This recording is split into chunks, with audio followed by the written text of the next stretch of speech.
Hello, my future fellow teachers. Potentially, hopefully, this is inspiring you to to want to take part in teaching.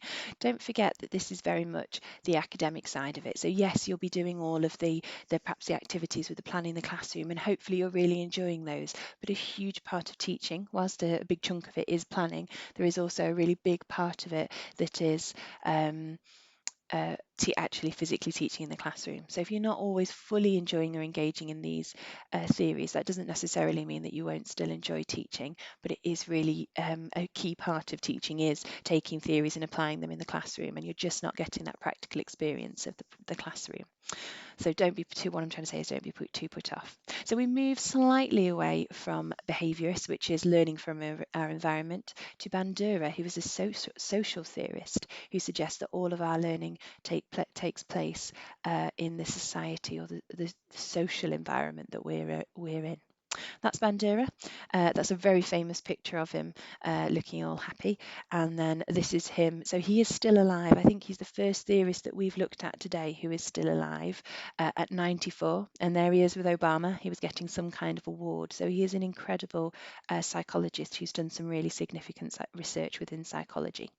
Like all psychologists, he had a certain thing that he liked to help his research. Pavlov, it was dogs. Skinner's, it was rats, pigeons, and dogs as well.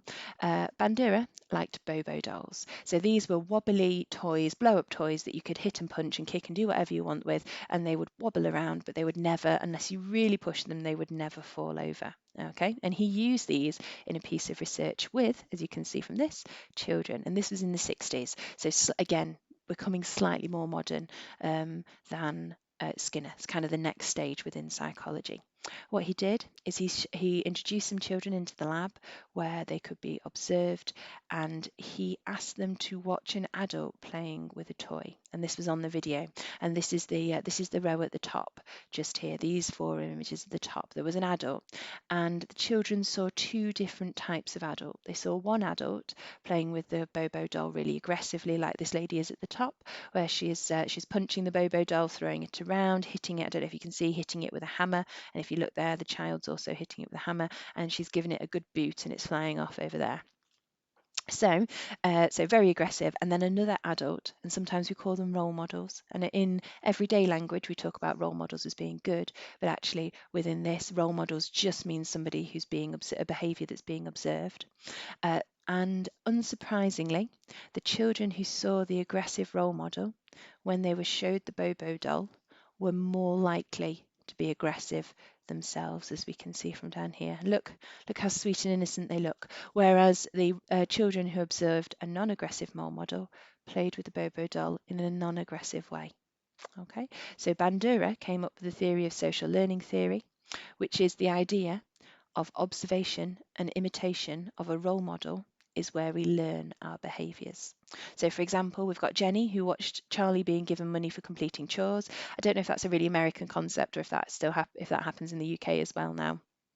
I never got money for chores, but Jenny watched Charlie getting given some money for completing some chores. So Jenny then completed those chores to get money too.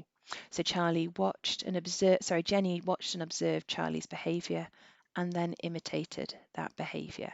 And that's the key thing in social learning theory. So have a think about the people who are around you in a classroom.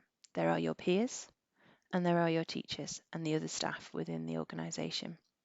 So have a think about how this theory is very relevant. There is one other additional idea, which is vicarious reinforcement, and this is seeing someone else being rewarded and therefore imitating that behaviour. So observation and imitation of a role model still happens, but within that there is a reward which makes you even more likely to complete the behaviour. So another time Bandura invited children into the lab, and he had some children watch an aggressive role model who was given sweets and a reward at the end of being aggressive. There was another aggressive role model, nothing happened to them, they were just aggressive. And then there was a third role model who was aggressive, and at the end of being aggressive with the Bobo doll, they were told off. And as you would imagine, not surprising, the children who saw the aggressive role model who was rewarded showed the highest levels of aggression. The children that saw the role model that was aggressive but with no consequence showed less aggression because they hadn't seen a reward, but they were still aggressive. Whereas the children who saw the adult being punished were the ones least likely to show aggression, or they showed the lowest levels of aggression as well. And Bandura, the reason he's particularly significant, or his research was so significant at the time, and it's still a debate that goes on today, is because Bandura was the time when the TV first became widely available within everybody's homes. So people started to get TVs in the 50s and 60s, and the question was, can children observing violence on TV imitate that violence? Because before then there wasn't a belief that that could be the case, or they weren't sure. And Bandura's research demonstrated that we needed to bring in something called the watershed, which was a certain time when shows were on TV.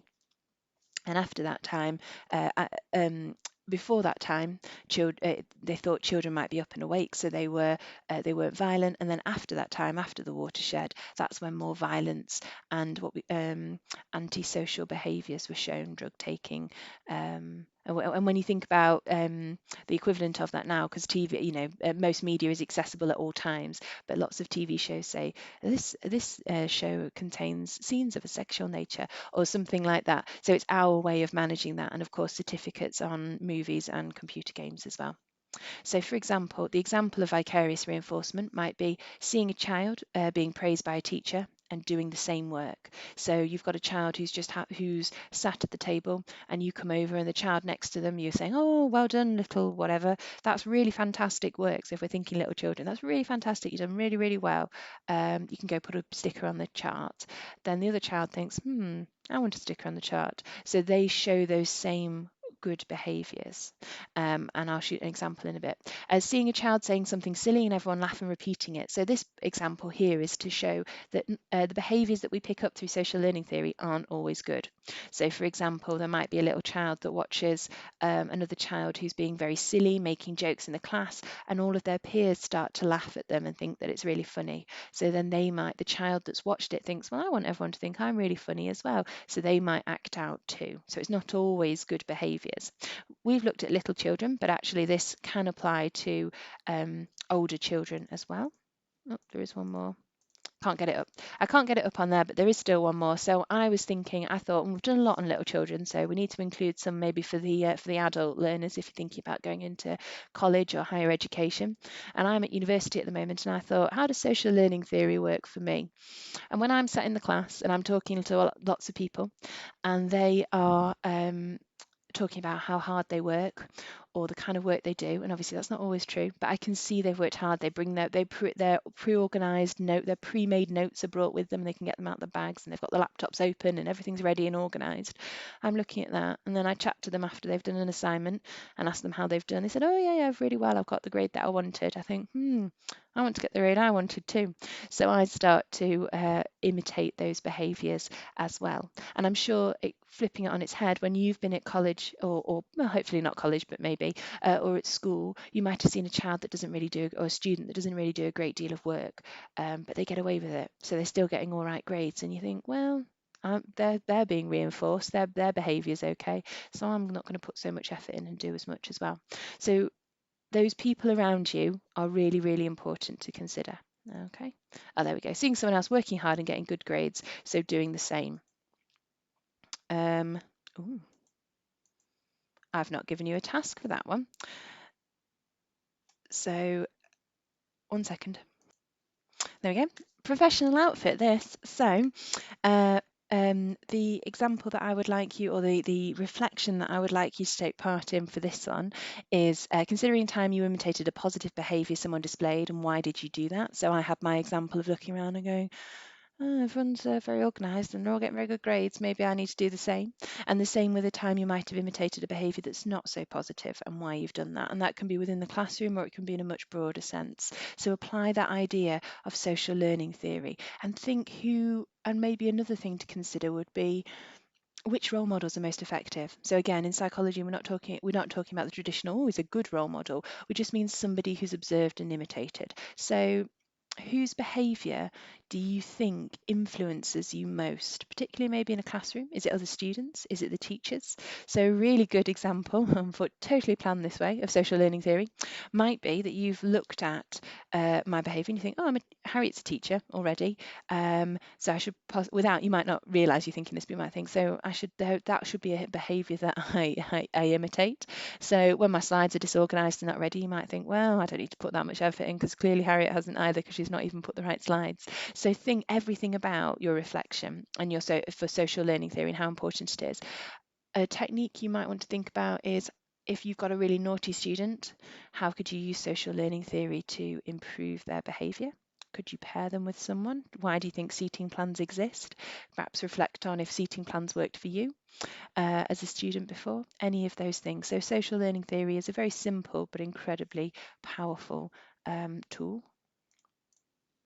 And then your application. So how could you use social learning theory in your classroom to encourage pro-social behaviours? So if you've decided you're going to draw your classroom, what could you do, or what could you draw or add, bearing in mind what I've just suggested on the previous slide, to make your classroom, your education, again, broaden it out, your school, your educational institution, whatever it might be, how can you use that to encourage what we call pro-social behaviours?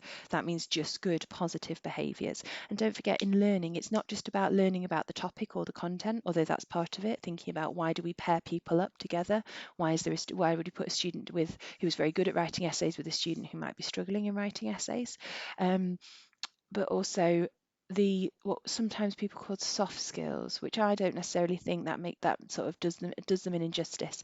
But we're teaching people how to socialize just as much, or positive social behaviors just as much as we are content, or we're teaching them how to move on to the next step, so how to work well at university, within college, or work well in the workforce if you're leaving college, university, all of those things. So again, either write in or draw on your classroom how the theory could be applied.